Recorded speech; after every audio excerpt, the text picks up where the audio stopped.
Bonjour, je voudrais étudier avec vous l'action Technicolor d'aujourd'hui en 5 minutes parce qu'elle nous a fait quelque chose d'intéressant puisque elle a ouvert sur un gap, elle avait clôturé donc aux alentours de 5,75 la veille et elle est montée jusqu'à 5,95 dans les 10 premières minutes et ensuite elle est repartie à la baisse.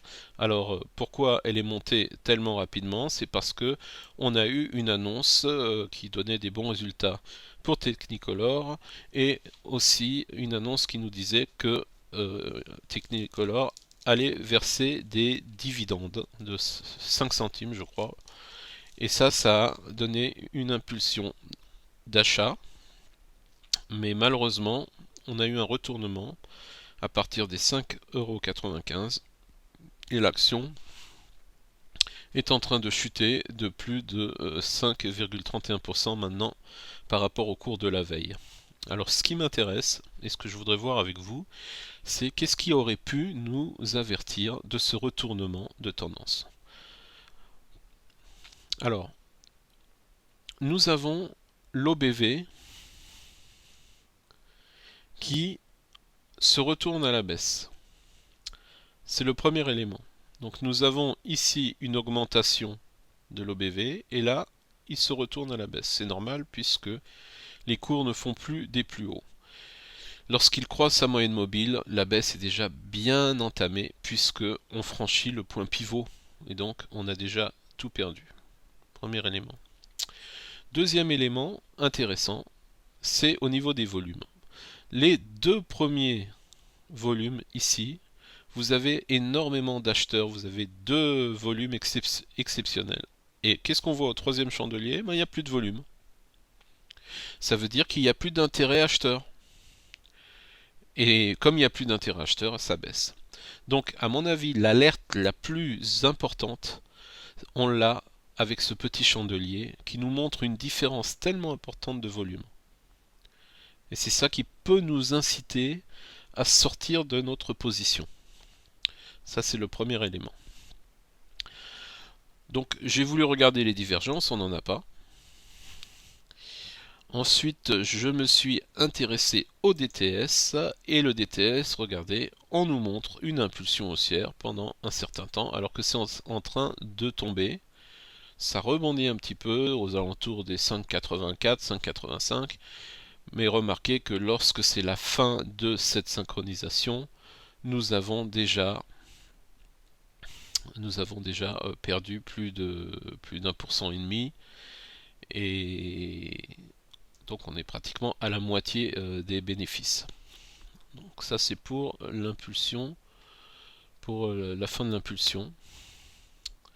Ensuite vous avez au niveau de l'indicateur alligator. Donc, Bill Williams nous dit que le stop se fait lorsqu'on a une impulsion importante avec un angle important. On prend le stop sous la moyenne la plus courte, c'est-à-dire les lèvres de l'alligator.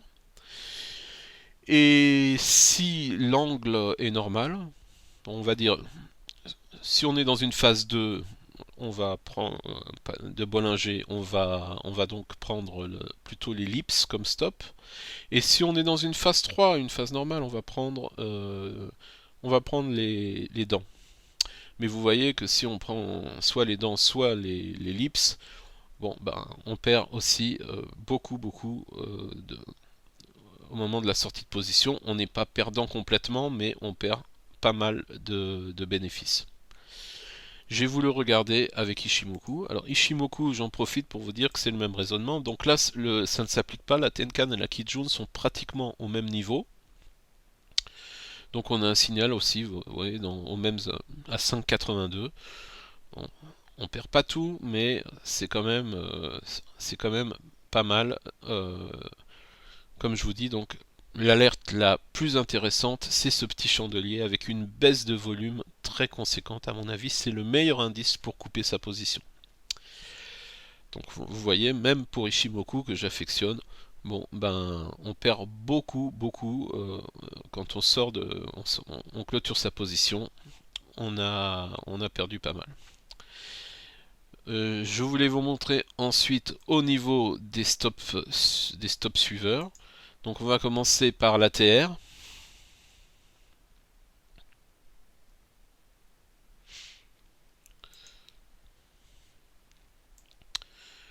Donc l'ATR, il est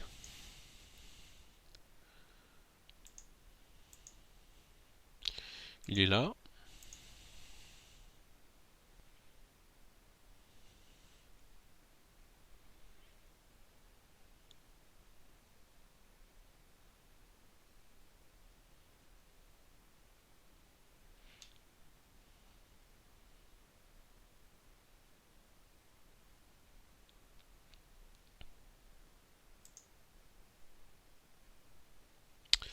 Donc vous voyez l'ATR, il est très bas. Il est à 5,76. Donc si on suit cet ATR, on n'a rien gagné.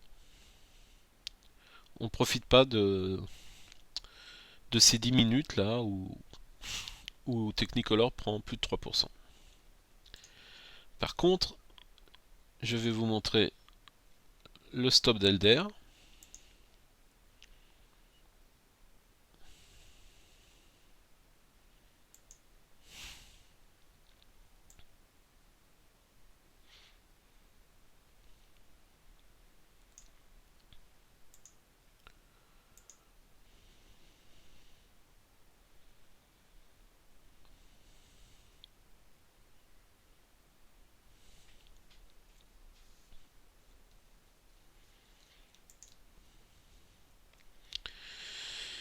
Et là, vous avez un niveau intéressant autour de 5,88.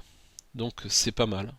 C'est pas mal. On est averti assez tôt. Pas aussi tôt que notre petit chandelier là. Mais on est quand même averti assez tôt du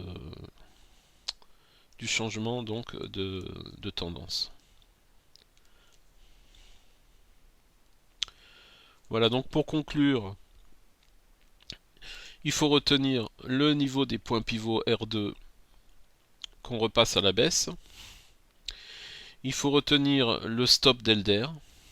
Et surtout, alors on peut retenir l'OBV, le changement de pente, mais je trouve que c'est assez aléatoire quand même. Le croisement avec la moyenne mobile, c'est trop tard, puisque on a vu que ça passait sous le point pivot. Par contre, la baisse des volumes vraiment très très importante qu'on voit sur ce chandelier là, peut-être que c'est parlant et c'est suffisant pour décider de clôturer sa position. Voilà, c'est tout pour cette vidéo. Merci.